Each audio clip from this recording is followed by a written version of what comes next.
학종에 대해서 올린 영상 되게 관심들이 많으시더라. 댓글도 많고. 그러면 저번엔 우리가 학종 중심으로 얘기를 했으니까 교과 전형에 대해서는 조금 얘기해 줄 게 없을까?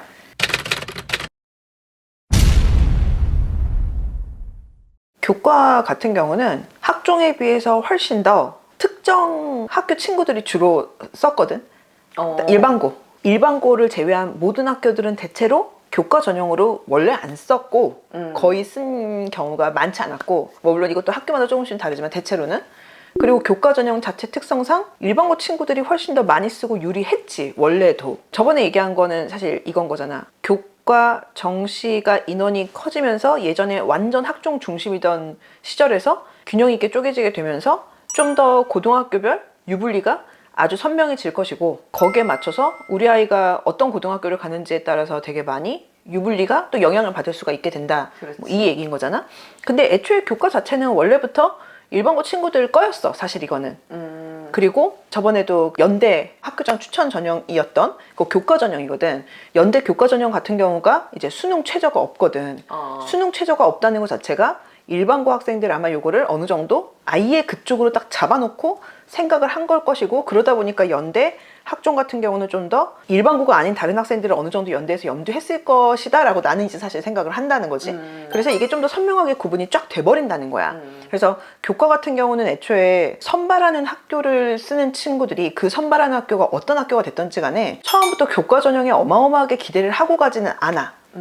처음부터. 근데 다만 요새 분위기가 전에 비해서 분명히 교과 전형이 늘긴 했거든. 교과가 갖고 있는 힘이 커진 거는 분명히 맞고, 교과의 힘이 커진 만큼 교과 성적에, 학교 교과 성적에 대해서 그 중요성을 좀 더 많이 생각하게 된 것도 맞아. 근데 난 사실 개인적으로 좀 약간 과한 것 같아.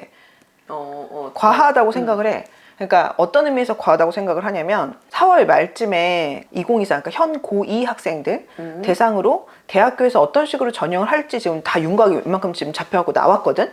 물론 여기서 세부적으로 조금씩 이제 바뀌는 경우들은 있어. 뭐 인원을 조금 더 바꾼다든지 이런 것들은 학교별로도 뭐 자잘한 것들은 있지만 어쨌든 지금 고2까지는 윤곽 웬만큼 지금 다 나온 상황이거든.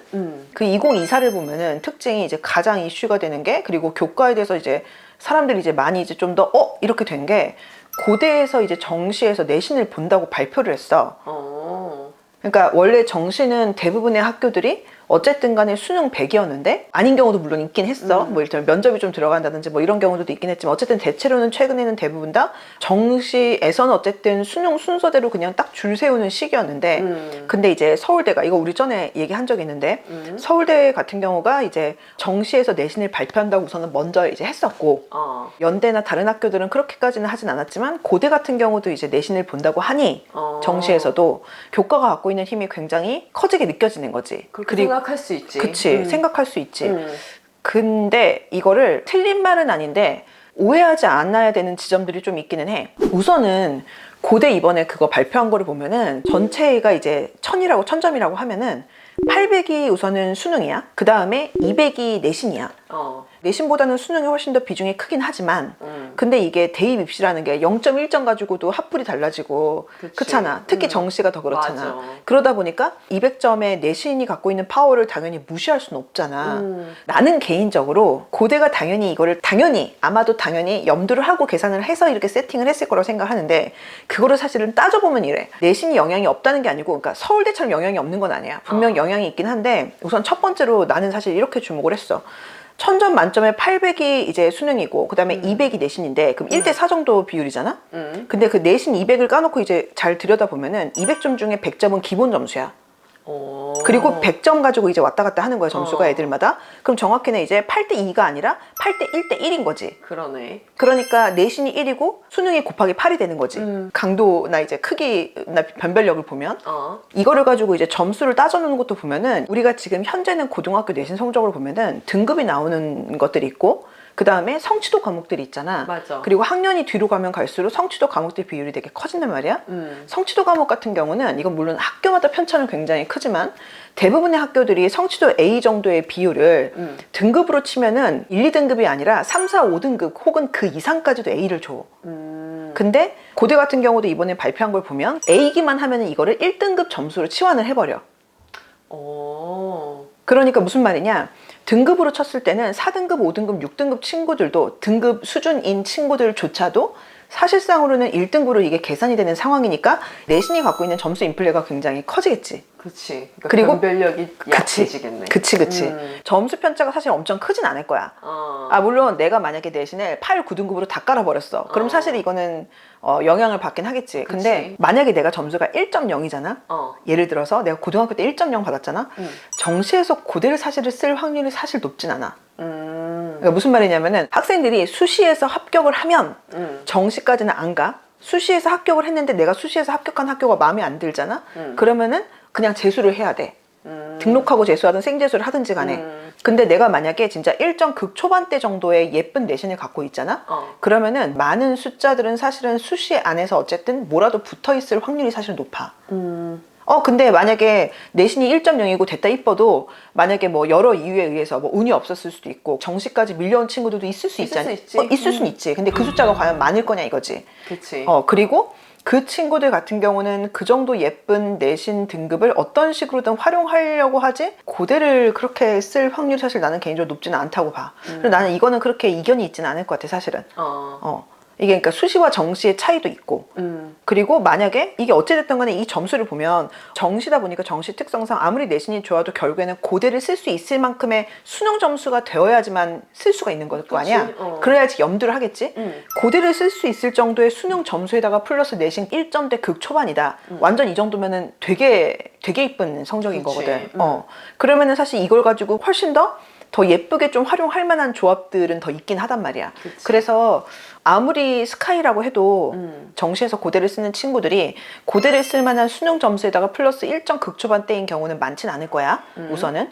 그러면은 그 정도 점수대가 아니라 그거보다는 조금 더 밑에 친구들이겠지? 아마도. 그렇겠지. 내신상으로만 놓고 봤을 때. 그러니까 그 정도 점수대에다가 플러스 상당 부분의 성취도 과목들은 우선은 한 1, 2, 3등급 정도 내신 등급 나오는 친구들은 어쨌든 성취도 과목 웬만하면 A는 맞아 놓을 거거든.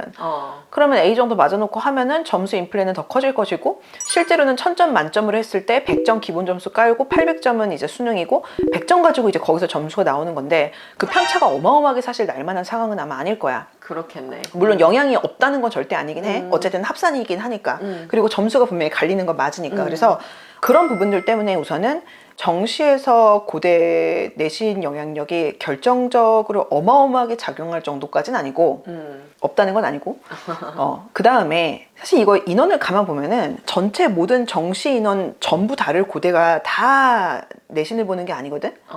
그게 아니라 그 중에서 한 400 몇 명인가 하여튼 그 정도야. 400 몇 명을 봐. 그 중에 일부를. 근데 요거를 가만 또 뜯어보면 고대가 정시 전체 고대의 정시 파이에서 일부분은 원래대로 수능 100으로 하고 그 다음에 일부분 한 400여 명 정도는 한 2대1 정도 되거든 이게 비율이. 그래서 3분의 1 정도는 수능에다가 플러스 내신도 같이 계산을 하는 거야. 그러니까 이 두 개 전형 중에 자기가 더 유리하다고 생각하는 전형을 쓰면 되는 거거든. 그러면 어쨌든 정시 100만 보던 시절보다 요 400여 명 정도는 어쨌든 내신 영향권에 들어가는 거잖아. 그렇겠네. 그럼 이거는 어떤 의미에서 보면은 서류나 면접이 들어가는 건 아니니까 수능 최저가 되게 빡센 교과 전형 정도의 느낌이라고 볼 수도 있는 거잖아. 자, 그러면 요 인원을 왜 이렇게 배치를 해놨느냐를 생각을 해보면, 자, 정시가 이만큼 있잖아. 그럼 여기 수시도 있을 거 아니야. 그러면은 이 수시 같은 경우는 그대로 변화가 없다는 전제하에서 만약에 정시에서 이만큼이 갑자기 내신 변별이 생겼어. 물론 그 변별도 어마어마하진 않지만 어쨌든 그러면은 이거는 고대를 놓고 봤을 때 내신의 변별이 되게 커진 거는 맞겠지. 전체 입시 상황에서. 근데 자, 요거 잠깐 놓고 여기를 놓고 봤을 때 여기에서 전년이랑 비교해 봤을 때 2024 같은 경우에 교과 인원을 한 200 몇 명을 줄이고 그거를 학종으로 붙였거든. 자, 다시 수시가 고대 수시가 요만큼이 있어. 거기서 일부는 뭐 교과도 있고 뭐도 있고 막 있을 거 아니야. 근데 교과 같은 경우 갑자기 여기서 200여 명을 뺐어. 그거를 그리고 거의 그대로 학종에다 붙여. 사실 그거보다 조금 더 붙였지만 어쨌든 학종 인원이 더 늘어났어. 그러면은 어쨌든 교과 전형이 어쨌든 내신이 제일 파워풀한 전형이잖아. 그래서 이게 이제 한 얼마가 줄고 그 다음에 정시 같은 경우는 여기에서 200보다는 좀 더 늘었어. 대신에 여기는 내신만 갖고 보는 건 아니고 수능이 사실은 절대적이고 내신이 플러스 알파 역할을 하는 건 거지. 결국에는 사실 이거 전체를 보면은 나는 사실 이거 그대로 균형 맞춘 거라고 보거든. 어쨌든 이게 엄청나게 교과의 파워가 파워풀하게 빵 는 상황은 사실은 뜯어보면 아니라는 거지.